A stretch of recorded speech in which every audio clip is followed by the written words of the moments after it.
Selamat pagi Bu Magda dan teman-teman. Kami dari kelompok 5 akan menjelaskan chapter 5, The Risk-Based Approach to Audit, Audit Judgment.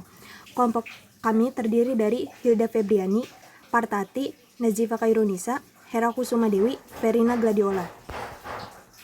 Saya Nazifa Khairunisa selaku pembicara pertama akan menjelaskan tujuan pembelajaran chapter 5 ini.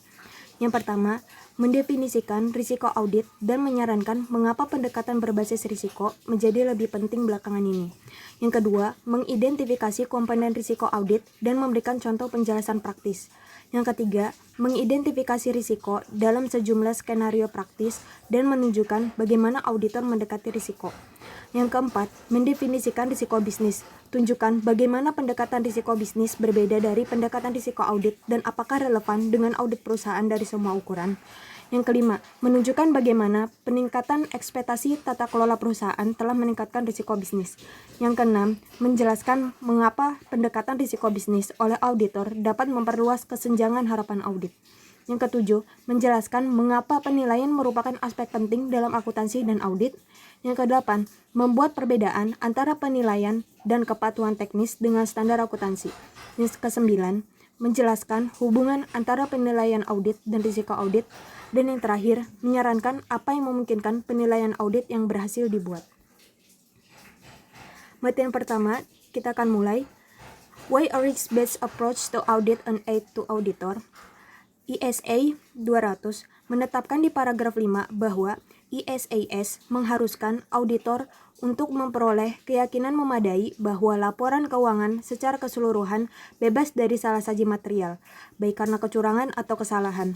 Hal ini diperoleh ketika auditor telah memperoleh bukti yang cukup tepat untuk mengurangi risiko audit ke tingkat rendah yang dapat diterima.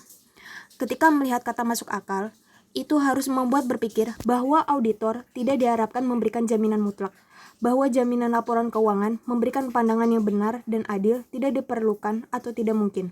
Ini mungkin menyeratkan keterbatasan dalam audit, tetapi mengetahui seperti yang dilakukan bahwa ada ketidakpastiannya yang cukup besar dalam penerapan prinsip-prinsip akuntansi, yang tidak akan mengharapkan auditor untuk memberikan jaminan mutlak.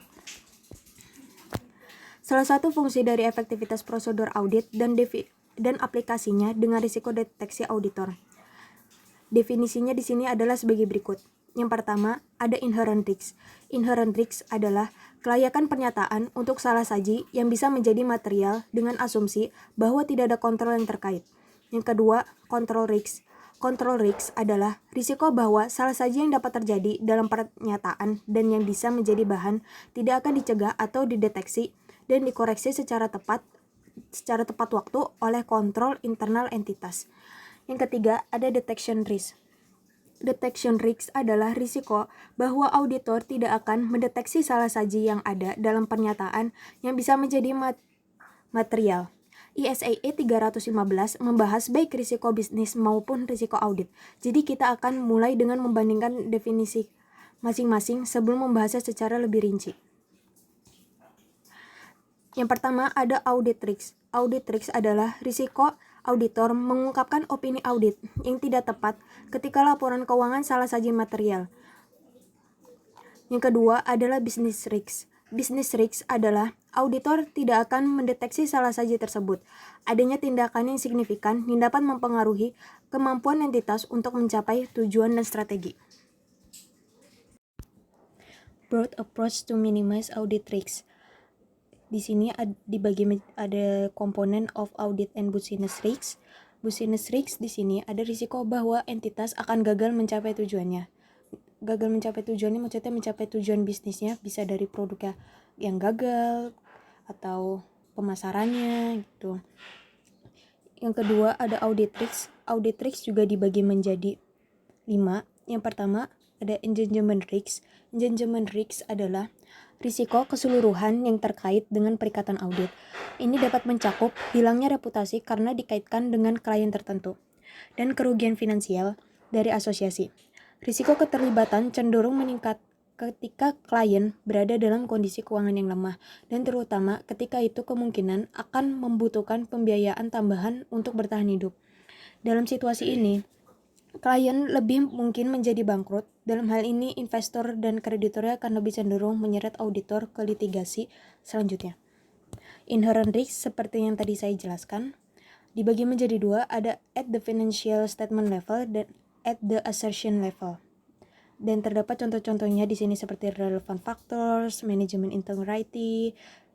Terus di at the assertion level di sini contohnya ada susceptibility to misstatement or loss gitu. Terus yang ketiga ada control risk. Control risk seperti yang tadi saya jelaskan. Ada faktor-faktornya yang ada inherent limitation, trade-off between cost and benefit gitu. Terus yang keempat ada detection risk, risiko yang terdeteksi dibagi menjadi dua. Yang pertama ada materiality risk and sampling risk. Yang kedua ada quality control risk. Yang terakhir ada independence in fact risk.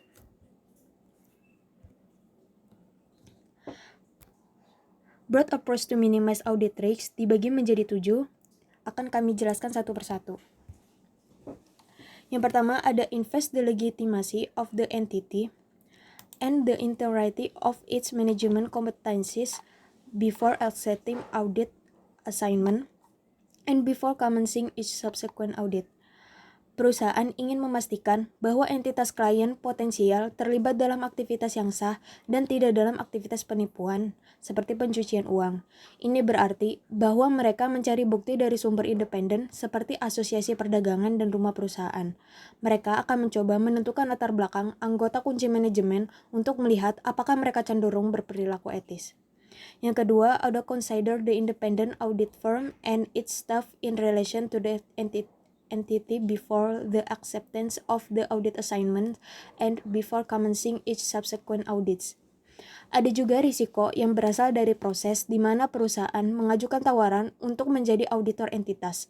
Pengurangan biaya audit dalam beberapa kasus telah mengakibatkan remunerasi yang buruk untuk pekerjaan audit dan disarankan dapat menghasilkan kebijakan untuk mengurangi jumlah pekerjaan audit pada sistem dengan potensi untuk tidak mengidentifikasi risiko kontrol. Yang ketiga, ada understanding the nature of the entity and the environment in which it operates before commencing detailed audit work. Jika mengacu pada paragraf 6 ISA 315, akan melihat bahwa prosedur penilaian risiko meliputi yang pertama, pertanyaan manajemen dalam entitas yang dalam penilaian auditor mungkin memiliki informasi yang kemungkinan besar akan membantu dalam mengidentifikasi risiko salah saji material karena kecurangan kesalahan. Yang kedua, ada prosedur analitis, dan yang ketiga, ada observasi dan inspeksi. Auditor akan bertemu dengan orang-orang yang bertanggung jawab dalam entitas, termasuk yang pertama, anggota Dewan Eksekutif, termasuk Direktur Keuangan. Yang kedua, anggota Komite Audit. Ini yang paling penting dari pihak yang bertanggung jawab atas tata kelola. Yang ketiga, ada kepala fungsi audit internal yang memainkan peran penting dalam mengidentifikasi risiko dan mewakili dirinya sendiri merupakan bagian penting dari lingkungan pengendalian. Mengenai prosedur analitis, paragraf 14 dari ISA 315 menyatakan, prosedur analitis yang dilakukan sebagai prosedur penilaian risiko dapat mengidentifikasi aspek-aspek entitas yang tidak diketahui oleh auditor dan dapat membantu dalam menilai risiko salah saji material dalam rangka memberikan dasar untuk merancang dan menerapkan respon terhadap risiko yang dinilai. Awalnya informasi ini akan dikumpulkan dalam persyaratan dewan dan kemudian dikenakan pemeriksaan rinci.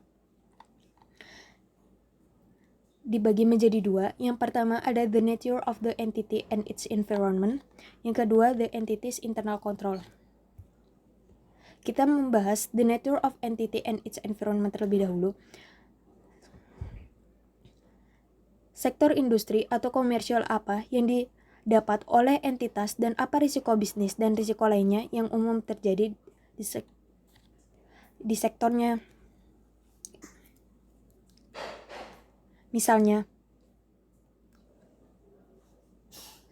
Misalnya beberapa industri seperti industri air dan sektor farmasi sangat diatur dan mungkin memerlukan kontrol khusus untuk menjaga kualitas produknya. Entitas farmasi mungkin menghadapi regulasi pengujian produk yang lebih besar, sehingga meningkatkan biaya atau bahkan membuat beberapa produk kurang layak di pasar. Apakah industri atau komersial tunduk pada perubahan teknologi? Semakin bergejolak, semakin besar risiko bisnis dan semakin besar risiko yang melekat pada auditor.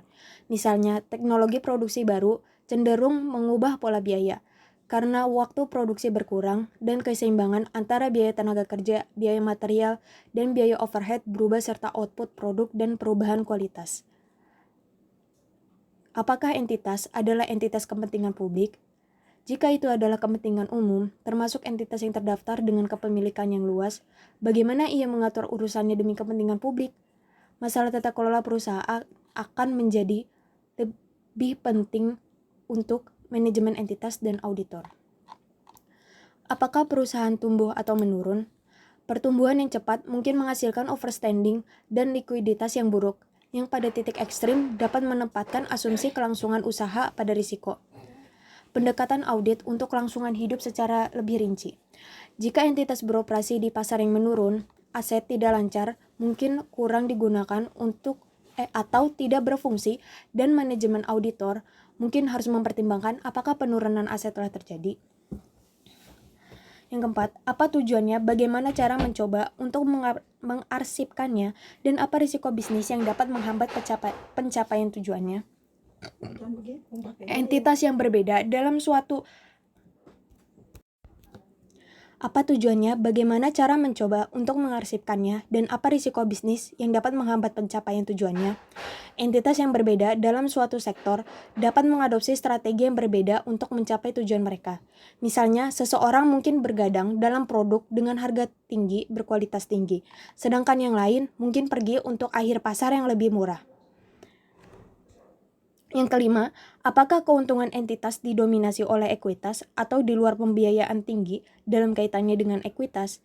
Jika suatu entitas sangat diarahkan, mungkin menghadapi risiko likuiditas jika memiliki kualitas dalam memperoleh keuangan tambahan untuk memenuhi arus kas jangka pendek. Jika pembiayaan jangka pendek adalah signifikan, katakanlah melalui bank overdraft, ini juga dapat menempatkan status kelangsungannya dalam bahaya. Yang keenam, apa sifat dari transaksi-transaksinya? Misalnya, beberapa perusahaan mungkin menjual terutama dengan persyaratan kredit, yang lain mungkin menjual dengan pembayaran langsung. Transaksi tunai misalnya, dapat dikenakan misappropriation. Untuk melakukan penjualan secara kredit, membutuhkan kontrol untuk membuat kemungkinan bahwa piutang dagang akan dibayar. Yang ketujuh, apakah entitas berinvestasi dalam entitas lain, baik sebagai anak perusahaan, atau investasi terkait, dan bagaimana berusaha mengelola hubungannya dengan entitas-entitas ini?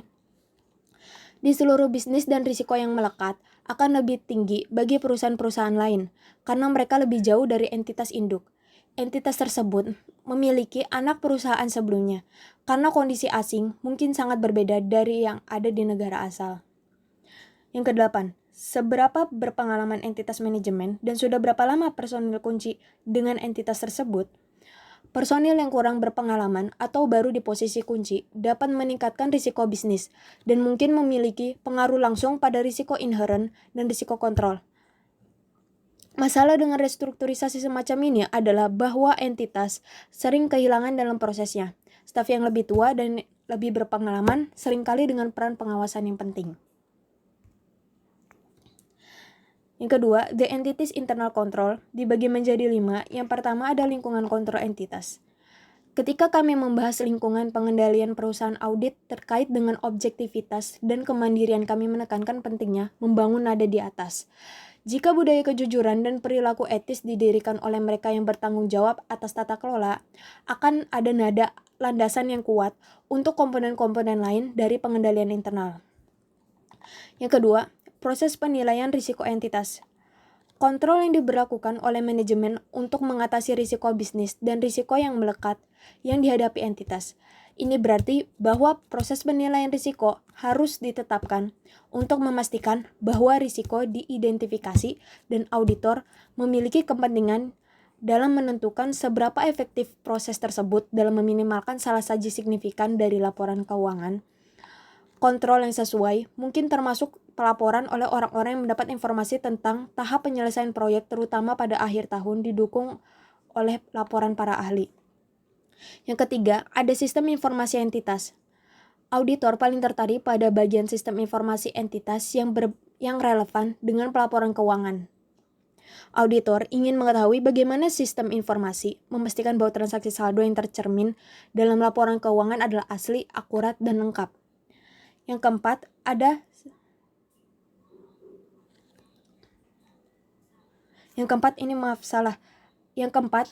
komite audit dan fungsi audit internal. Fungsi ini ditetapkan oleh manajemen untuk bertindak atas nama mereka di sejumlah area yang berbeda, termasuk peninjauan sistem kontrol entitas. Auditor eksternal tertarik dengan efektivitas audit internal. Yang kelima, ada mengontrol kegiatan yang relevan dengan audit. Auditor juga tidak akan tertarik pada kontrol pada tingkat asersi terkait dengan angka-angka spesifik dalam laporan keuangan. Auditor mengharapkan untuk melihat hal-hal seperti kontrol fisik atas aset, pemisahan tugas untuk memastikan bahwa tidak ada orang yang dapat melihat transaksi dari awal hingga akhir, dan otoritas transaksi oleh manajemen yang bertanggung jawab. Selanjutnya akan dilanjutkan oleh pembicara kedua, Partati.